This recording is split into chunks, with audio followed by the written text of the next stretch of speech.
Welcome, councillors, staff and gallery to the February meeting of Council. We meet here in the spirit of respect, cooperation and collaboration. We pay tribute to those who have come before us as we seek to grow our understanding, our connection, our knowledge of our heritage and culture. We pay respects to the traditional custodians of these lands and the European settlers whose customs and traditions have been passed down through 6 generations.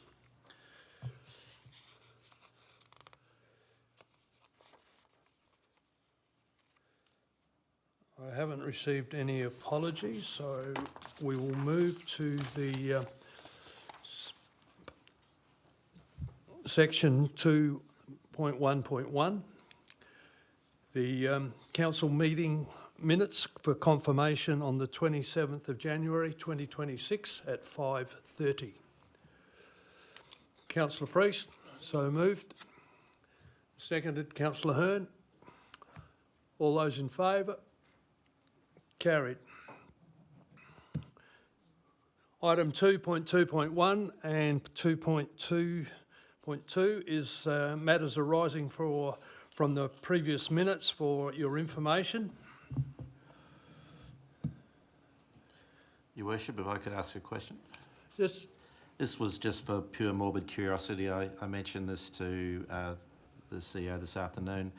The cost of the Gawler boundary proposal to us and to Gawler in round figures, just so that the other members of the council can be aware of what I'm now aware of.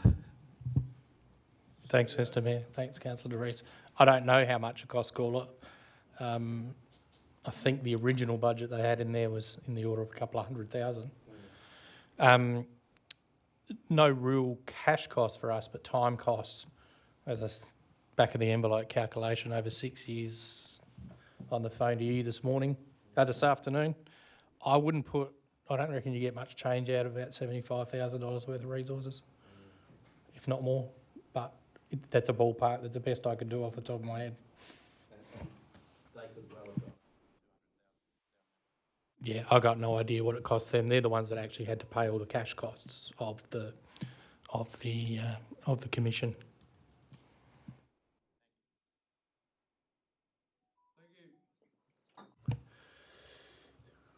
No petitions, no deputations or visitors, and notice of motion, there's nil, and so we go to 3.4.1. There was a question taken on notice with regard to the Councillor Barrett with the insurance, and that's been provided in information along with a question taken on notice from Councillor Angus and utilisation of the Anguston Show Hall. Would someone like to receive? Move those, I should say. Yep. Councillor Barrett, I better take the first one first. 3.4.1 is your question taken on notice. Councillor Barrett moved and seconded Councillor Evans. Either one to speak to it? All those in favour? Carried. And 3.4.2 is the question taken on notice from Councillor Angus, utilisation of the Anguston Show Hall. Moved Councillor Angus and seconded Councillor Evans. Either one wish to speak to it? All those in favour? Carried. Mayor's report on page 14. Any? Oh, is there a mover in a second? Move Councillor Evans. Second Councillor Hearn. All those in favour? Carried.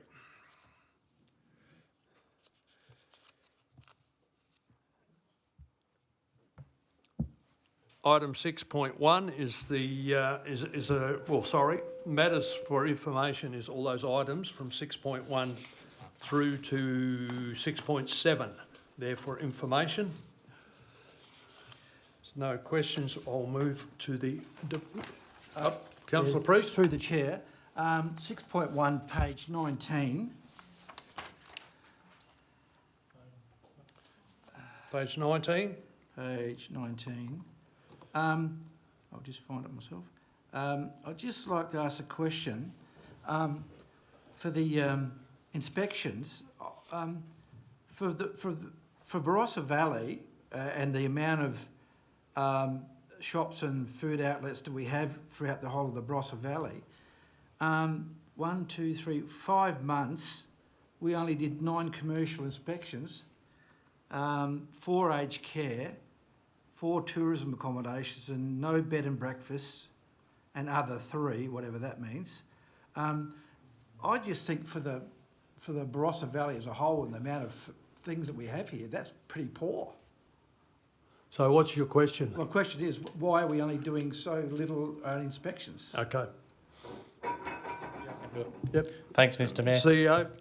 This is building fire safety, not food safety. And building fire safety, there's only a certain small amount.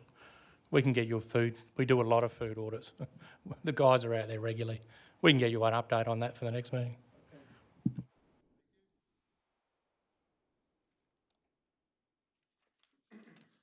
Nothing further. I'll move on to the debate reports, and 7.1.1 is the CO Annual Performance Review 2026. I'm going to leave, Mr Mayor, and declare a conflict to do with my employment Thank you. and the contract thereof.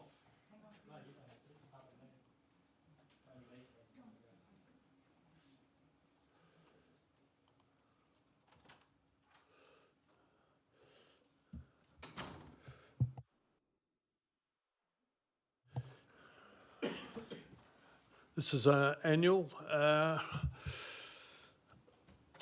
event, if you like, and I'm looking for some. We appoint, there's of course Mayor Lange, Deputy Mayor, and 2 councillors. We intend to sort of, once that committee's formed, we'll work out a brief and the extent of how far we'll go with this one. But we just need to appoint these people and move forward. I'll nominate myself. Okay, nominate Councillor Priest. And Councillor De Vries. Any further? You'll nominate for that?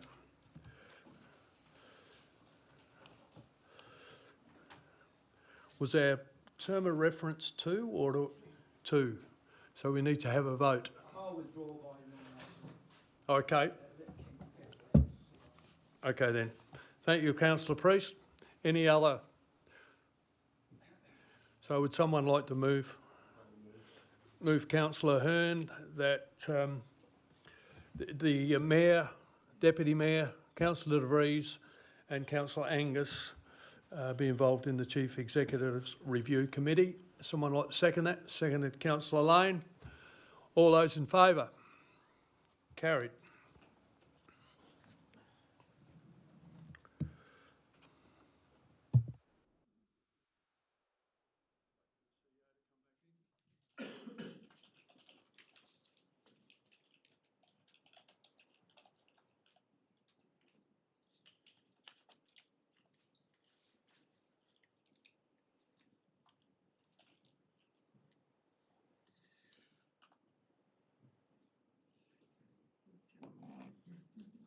Item 7.1.2 is a Mount Pleasant business case for football service levels at Toollunga Park. Councillor Barrett, I believe you've done a fair bit of work on this one, and you've got some thoughts on. So I'm going to see if you want to be the mover. I'm happy to move that. Yeah. Okay, move Councillor Barrett. Seconded Councillor De Vries. Councillor Barrett, you wish to speak to it? Oh, sorry. Mr Mayor, there's a slight addition that you should make a council aware of. Oh, yeah. And I think, Councillor Barrett, that might be an addition that you asked to have. And I was familiar with that. Okay, thank you. Yep.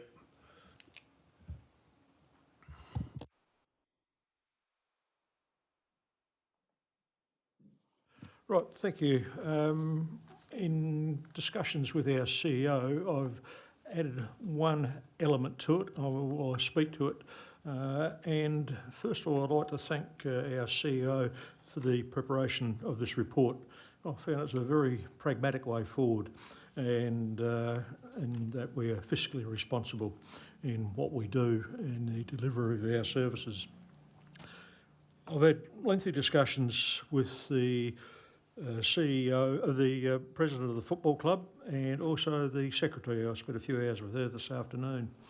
And whilst they've got disappointment in not getting football on the Oval in 2026, they can understand the reasons behind it, and they understand that I will be supporting this motion, and they know that. And they asked me to convey a few things, and they particularly thanked the council for offering the Williamstown and also the Lyndoch ovals. They indicated to me they, in all probability, would not take up the Williamstown offer, in as much as getting familiar of a facility that they haven't been to before. It's probably a lot easier for them to just go over to Mount Torrens and play 4 games over there. In relation to Lyndoch, whilst they like it, they're also very much aware that they're a member of a football association that is based, quite a few of them, in the southern part of the Adelaide Hills. That is the other side of Mount Barker. So that if the finals are played and if the local Mount Torrens footy club, Torrens Valley Footy Club, is not in the finals, what would happen? You would then be dragging teams from possibly Kangaroo Meadows all the way up to Lyndoch. So they will make representation to the Mount Barker Council and seek to play football on the Summit Oval. So they're negotiating with the Mount Barker Council at the moment to make that happen. And I do commend this motion to the rest of the councillors, and I very much look forward to the consultation process, and then we can finally work out what is the best long-term use for all the users of that facility. So that was it. Thank you. Thank you, Your Worship. Councillor Barrett has said much of what I was going to. I just wanted to pass on my compliments to the CEO and the other members of the staff who put this report together in a very, very short amount of time. It's very comprehensive, and while I think we will obviously be building upon it, I think it gives everybody a clear understanding of where we're going. I want to thank the club for being reasonable in recognising the realities of the situation. I've spoken to their president in the past. I've found him one-on-one to be somebody that was quite reasonable to talk to, and I'm glad that the club is adopting that approach. And I want to thank Councillor Barrett as well for the fact that he's been at the sharp end of this and dealing with the locals and has gone the extra mile there. So thank you, Don. And also every other member of the council. I know this is one of those issues that has taken up a lot of people's time, and the community often has no understanding of, or very little understanding perhaps, of just how much work goes on behind the scenes, and this is definitely one of those areas where a lot of work has been done to try and find the right outcome. I've expressed my deep concern that if we don't properly consult with the community, that we could end up doing something that we would later come to regret. I think this is the way forward, and I think this is going to avoid all of my fears. And once again, I think that the fact that the club has recognised that, I'm very grateful for, so I would like to thank them again. Any further comments? Not, I'll put the motion. All those in favour? Carried. 7.2.1 is the monthly finance report as of the 31st of January on 2026 on page 298.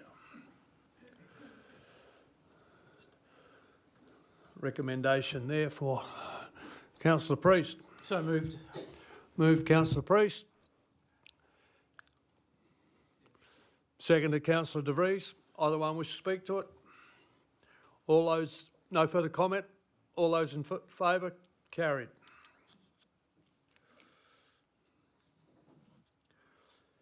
7.2.2 is the corporate brand refresh on page 301. We had a bit of information on this one at the previous workshop, and there's a recommendation there for consideration. Councillor Greatwich? Oh, sorry, Councillor De Vries, you had your mic on. Yeah, I was just going to move the recommendation. Okay, but if- all right. Okay. Okay, moved Councillor De Vries, seconded Councillor Greatwich. Either one wish to speak? No, I'm satisfied the staff have a pretty good understanding of where we want to go with this. This is an area that I probably know a reasonable amount about, given that I have designed logos and branding in the past. What's key is that we make sure that the people who we actually get on board to do this, different designers and different creators all have their own approach. That's why every artist's work looks... So finding that right connection between us and the designer is important. As I understand, the group that they're looking at has also worked with the council in the past, so I'm reasonably satisfied that that will be fine. The other thing is it's really important that the brief that is given to them is very clear so that we don't end up having to go back and do it over and over and over. So I'm again satisfied that the staff understand that and they've got that in mind. So with those two, I guess, cautions, I do believe that the brand should evolve, and I definitely think the name "The" will probably disappear, but I'm not going to foreshadow. Councillor Greatwich. Any further comment? Councillor Priest. Yeah, I don't think, I won't be voting for this because I don't think there's any need to mess around with our logo. I think it served us quite well. Doesn't need change. I think it's a complete waste of time, so I'll be voting against it. Any further comment? I'll put the motion. All those in favour? Carried. Oh, those against? Carried. Motion's carried.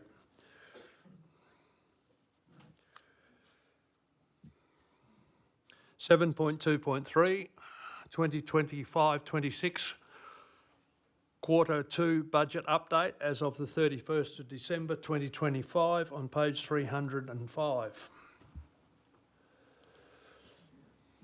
With a recommendation there that notes the budget update report and approves the budget. Councillor Greatwich. Someone once told me that part of the role of the elected members is to ask what might be called the stupid questions. And given that I once had to Google what a culvert was, I'm happy to put myself in that position.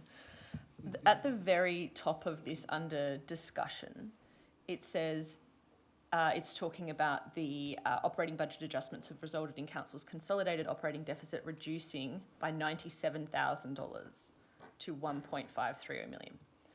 This is due to an increase in revenue, which is largely resulting from an accounting standard disclosure change. That is the phrase that I didn't understand, and given that it's magically produced $97,000, I just wanted to understand what that, and you know, is that phrase available to any of us who might want to increase? Thank you. Somehow find $100,000. Thank you. What we must understand here is we haven't actually found anything. It's just a reporting issue that pushes previous capital revenue, which would be under what we call under the line, to above the line. So it counts against the operating outcome. Okay, so previously that amount of money wouldn't have counted as operating revenue. It would be counted as capital revenue. It's simply an interpretation in terms of how the accounts work, something we learnt through the last annual financial statement and audit. We hadn't done it that way for some time, well, forever in my time, but it's a change in accounting principles. And I didn't know what a culvert was when I first started, nor did I understand what a two-coat seal was. So we'll learn together. Hopefully that explains it.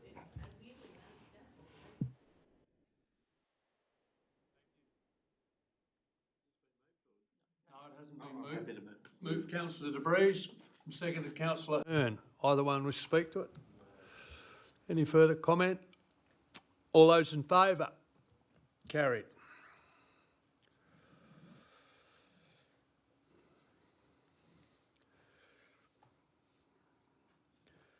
Infrastructure and Environmental Services, there is no reports. 7.4.1 is the Building Inspector's Policy Discussion Paper on page 337. With a recommendation contained in attachment 1.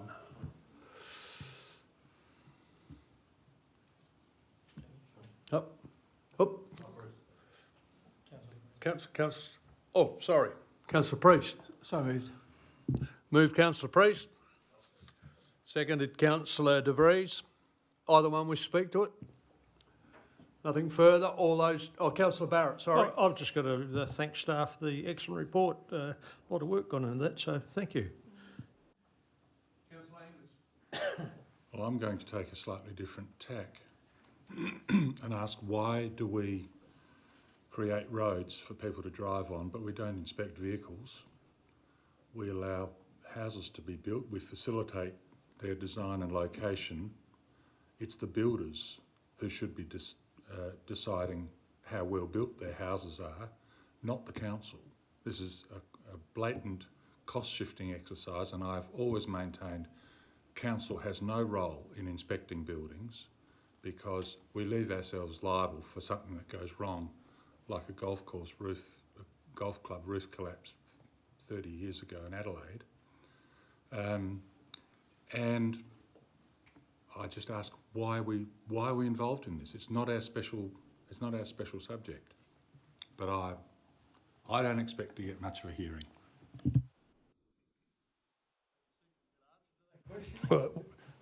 Through you, Mr Mayor.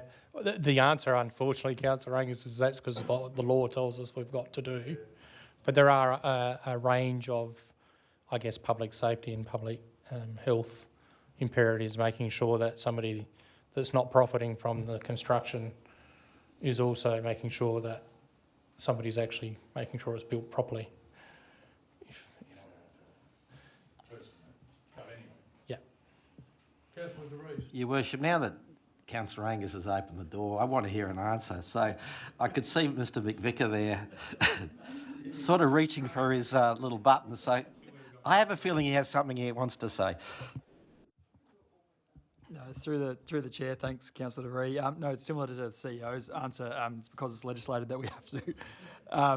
Obviously, we're pushing back on the amount of inspections we have to undertake because it's a significant staffing impact.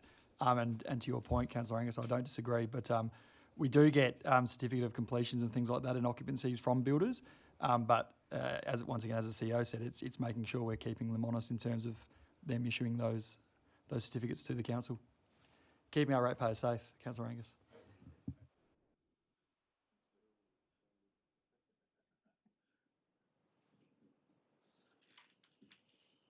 You happy, John?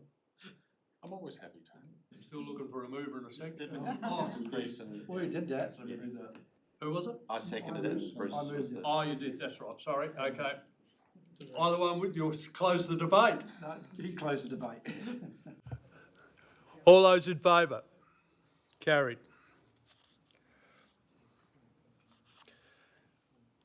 (7.4.2) is the library's funding support for the LGA South Australia advocacy on page 352, with a recommendation there. Councillor Greatwich. Only that I would like to move the motion, please. Thank you. And Councillor Evans. Moved Councillor Greatwich and seconded Councillor Evans. Either one wish to speak to it? I would, thank you. Only that we live in a democracy, and if it was a benevolent dictatorship and it was up to me, our libraries would be better funded than almost any other facility in our region. The work that librarians and everyone who works in our library and the library system does is extraordinary, and libraries genuinely make a difference in the lives of people in our community. So I think that the absolute least that we can do is to support a broader advocacy push. But I think any opportunity that we have to recognise both the role that libraries can play and do play and the people that bring that to life, we should take that opportunity. Thank you, through the Mayor.